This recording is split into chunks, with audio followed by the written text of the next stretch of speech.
একদিকে বাংলাদেশ আর পাকিস্তানের মধ্যে গোয়েন্দা চুক্তি আর অন্যদিকে বাংলাদেশের আকাশসীমার কাছেই ভারতের মিসাইল টেস্ট। দর্শক, এই মুহূর্তে বাংলাদেশ, ইন্ডিয়া আর পাকিস্তান মিলে যে ট্রায়াঙ্গেল বা ত্রিভুজ সমস্যা দেখা দিয়েছে তার নেপথ্যে আসলে কি? আন্তর্জাতিক ভূরাজনীতির দাবার বোর্ডে কোনো ঘটনাই কাকতালীয় নয়। আপনি যদি মনে করেন শুক্রবার সন্ধ্যায় কক্সবাজারের আকাশে দেখা যাওয়া রহস্যময় আলোর রেখাটি নিছকই একটি সাধারণ বৈজ্ঞানিক পরীক্ষা ছিল, তবে আপনাকে ভূরাজনীতির পেছনের অঙ্কটা আরেকবার মেলাতে হবে। যেদিন ঢাকার বুকে দাঁড়িয়ে বাংলাদেশ এবং পাকিস্তান একটি যুগান্তকারী গোয়েন্দা সহযোগিতা চুক্তিতে স্বাক্ষর করল, ঠিক সেই দিনই, সেই মুহূর্তেই বাংলাদেশের সমুদ্রসীমার একেবারে নাকের ডগায় একটি আন্তঃমহাদেশীয় ব্যালিস্টিক ক্ষেপণাস্ত্র বা ICBM পরীক্ষা চালালো ভারত।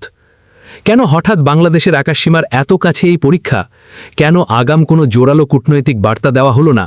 এটি কি স্রেফ একটি সামরিক মহড়া, নাকি ঢাকাকে দেওয়া দিল্লির এক প্রচ্ছন্ন এবং অত্যন্ত আগ্রাসী হুমকি? আজ আমরা এই মিসাইল পরীক্ষার পেছনের সামরিক, কৌশলগত এবং আন্তর্জাতিক আইনের প্রতিটি দিক অত্যন্ত নিখুঁতভাবে বিশ্লেষণ করব। ভিডিওটি শেষ পর্যন্ত দেখুন, কারণ আজকের এই আলোচনা আপনার ভূরাজনৈতিক চিন্তাধারাকে সম্পূর্ণ নতুন একটি মাত্রা দেবে। দর্শক, এরপর আমরা যে বিষয়টি নিয়ে আলোচনা করতে যাচ্ছি তা শুনলেই আপনি বুঝতে পারবেন কক্সবাজারের আকাশে আসলে কি ঘটেছিল এবং এর সামরিক ভয়াবহতা ঠিক কতটা। শুক্রবার ৮ মে ২০২৬ সন্ধ্যা ৭টার দিকে কক্সবাজার সমুদ্র সৈকতের লাবণী ও সুগন্ধা পয়েন্টে হাজার হাজার পর্যটক এবং স্থানীয় মানুষ হঠাৎ পশ্চিম আকাশে একটি দীর্ঘ, উজ্জ্বল এবং রহস্যময় আলোর রেখা দেখতে পান।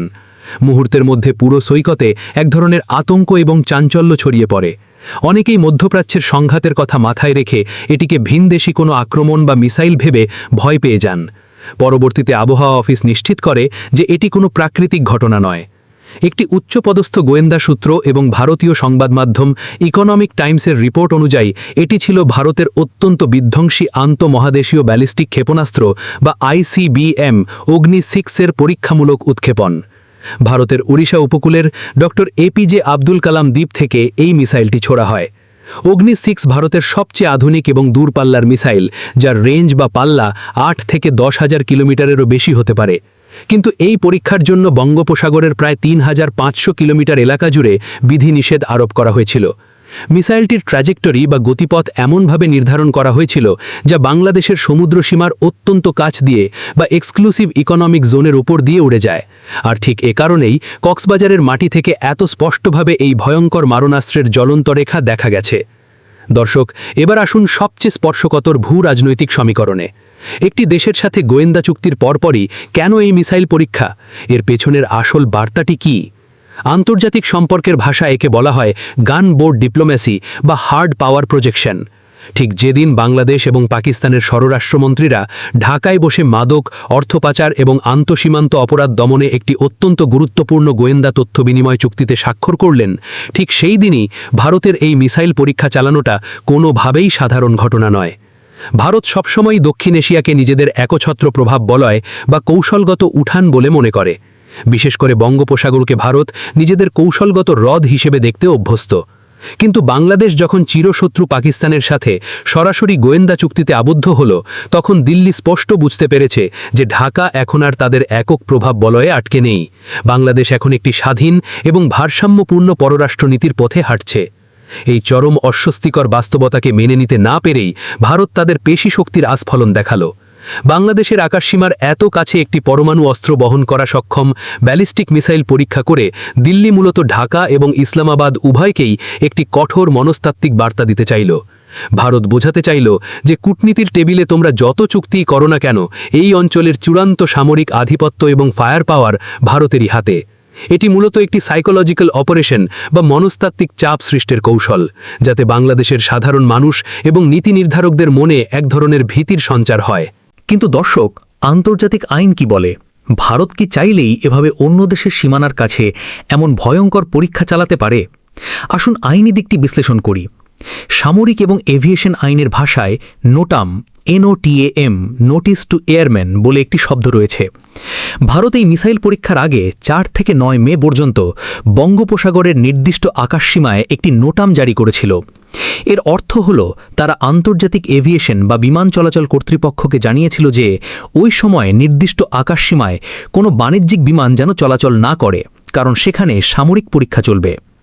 আইনগত দিক থেকে ভারত এই নোটাম জারি করে নিজেদের অবস্থান নিরাপদ রেখেছে।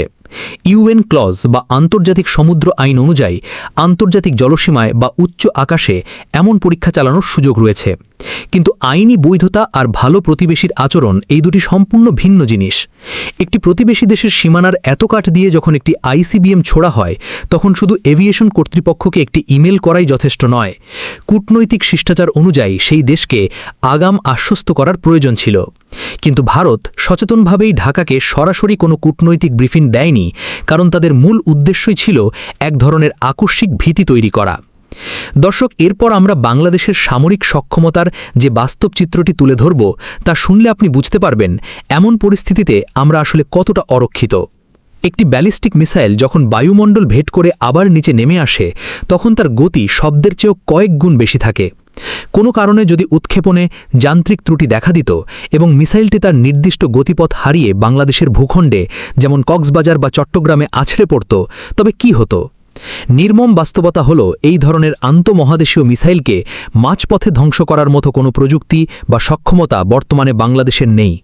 বাংলাদেশের কাছে অত্যাধুনিক সারফেস টু এয়ার মিসাইল বা বিমান বিধ্বংসী ব্যবস্থা থাকলেও একটি আইসিবিএমকে আটকে দেওয়ার মতো কোনো অ্যান্টি ব্যালিস্টিক মিসাইল শিল্ড বা ডিফেন্স সিস্টেম আমাদের হাতে নেই।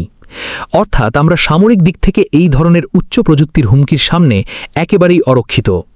ভারতের এই পরীক্ষা আমাদের চোখে আঙুল দিয়ে দেখিয়ে দিল যে শুধুমাত্র পদাতিক বা সাধারণ বিমান বাহিনী দিয়ে আধুনিক রণকৌশল মোকাবেলা করা সম্ভব নয়। বাংলাদেশের আকাশ প্রতিরক্ষা ব্যবস্থাকে আরও কয়েক ধাপ আধুনিকায়ন করা এখন সময়ের সবচেয়ে বড় দাবি। দর্শক, এবার আসি বর্তমান বাংলাদেশ সরকারের ভূমিকার কথায়। এত বড় একটি ঘটনার পরও সরকার কেন নীরব? বাংলাদেশের আকাশসীমার কাছে এমন একটি সামরিক আস্ফালনের পরও বর্তমান সরকারের পক্ষ থেকে বা পররাষ্ট্র মন্ত্রণালয় থেকে এখনও পর্যন্ত কোনো কড়া প্রতিবাদ বা আনুষ্ঠানিক মন্তব্য করা হয়নি। অনেকেই হয়তো সরকারের এই নীরবতা নিয়ে প্রশ্ন তুলবেন বা সমালোচনা করবেন, কিন্তু একটু গভীরভাবে চিন্তা করলে দেখা যাবে এই মুহূর্তে নীরবতা পালন করাটাই সরকারের জন্য সবচেয়ে বিচক্ষণ কূটনৈতিক চাল। সরকার খুব ভালো করেই জানে যে ভারত একটি নোটাম জারি করে এই পরীক্ষা চালিয়েছে, তাই সরাসরি আন্তর্জাতিক আইনের লঙ্ঘন বলে চিৎকার করাটা খুব একটা ফলপ্রসূ হবে না। উল্টো ভারত যদি প্রমাণ করতে পারে যে তারা আন্তর্জাতিক জলসীমা এবং আকাশসীমার নিয়ম মেনেই পরীক্ষা চালিয়েছে, তবে বাংলাদেশের প্রতিবাদটি কূটনৈতিক অঙ্গনে দুর্বল হয়ে পড়বে। এই মুহূর্তে বাংলাদেশ একটি অত্যন্ত সংবেদনশীল ভূরাজনৈতিক পরিবর্তনের মধ্য দিয়ে যাচ্ছে। একদিকে পাকিস্তানের সাথে নতুন সম্পর্ক স্থাপন, অন্যদিকে অভ্যন্তরীণ পুনর্গঠন। এই সময়ে ভারতের পাতা ফাঁদে পা দিয়ে অযাচিত কোনো সামরিক বা কূটনৈতিক উত্তেজনায় জড়িয়ে পড়াটা বর্তমান সরকারের জন্য আত্মঘাতী হতে পারে। তাই সরকার অত্যন্ত কৌশলে পরিস্থিতি পর্যবেক্ষণ করছে এবং কৌশলগত ধৈর্য বা স্ট্র্যাটেজিক পেশেন্স অবলম্বন করছে। এটি কোনো দুর্বলতা নয়, বরং এটি একটি পরিপক্ক কূটনীতির লক্ষণ। সবশেষে বলতে হয়, কক্সবাজারের আকাশে দেখা যাওয়া ওই জ্বলন্ত রেখাটি কেবল একটি মিসাইলের লেজ ছিল না, এটি ছিল পরিবর্তিত দক্ষিণ এশিয়ার এক নতুন শীতল রণযুদ্ধের প্রতিচ্ছবি। বাংলাদেশ এখন এমন একটি ভূরাজনৈতিক সন্ধিক্ষণে দাঁড়িয়ে আছে যেখানে তাকে প্রতিটি পা ফেলতে হবে অত্যন্ত মেপে মেপে। ভারত তার পেশিশক্তি দেখাবেই, কারণ আধিপত্য হারানোর ভয় তাদের তাড়িয়ে বেড়াচ্ছে। কিন্তু বাংলাদেশকে মাথা ঠান্ডা রেখে নিজেদের সামরিক এবং অর্থনৈতিক সক্ষমতা বৃদ্ধির দিকেই সবচেয়ে বেশি মনোযোগ দিতে হবে। দর্শক, ভারতের এই আকস্মিক মিসাইল পরীক্ষাকে আপনি কিভাবে দেখছেন? এটি কি আসলেই গোয়েন্দা চুক্তির জেরে ঢাকাকে দেওয়া কোনো প্রচ্ছন্ন হুমকি, নাকি নিছকই একটি রুটিন সামরিক পরীক্ষা? বাংলাদেশের কি এখন থেকেই নিজস্ব আকাশ প্রতিরক্ষা ব্যবস্থা বা অ্যান্টি মিসাইল সিস্টেম কেনার দিকে জোর দেওয়া উচিত? আপনার অত্যন্ত সুচিন্তিত এবং মূল্যবান মতামত অবশ্যই নিচের কমেন্ট বক্সে লিখে জানাবেন। আমরা আপনাদের প্রতিটি মন্তব্য পড়ি এবং গুরুত্ব দিই। দেশ ও আন্তর্জাতিক রাজনীতির এমন আরও নিখুঁত, তথ্যবহুল এবং গভীর বিশ্লেষণ সবার আগে পেতে আমাদের চ্যানেলটি সাবস্ক্রাইব করে বেল আইকনটি বাজিয়ে রাখুন। সত্য এবং বস্তুনিষ্ঠতার সাথে আমরা সবসময় আপনাদের পাশেই আছি। সচেতন থাকুন, নিরাপদ থাকুন।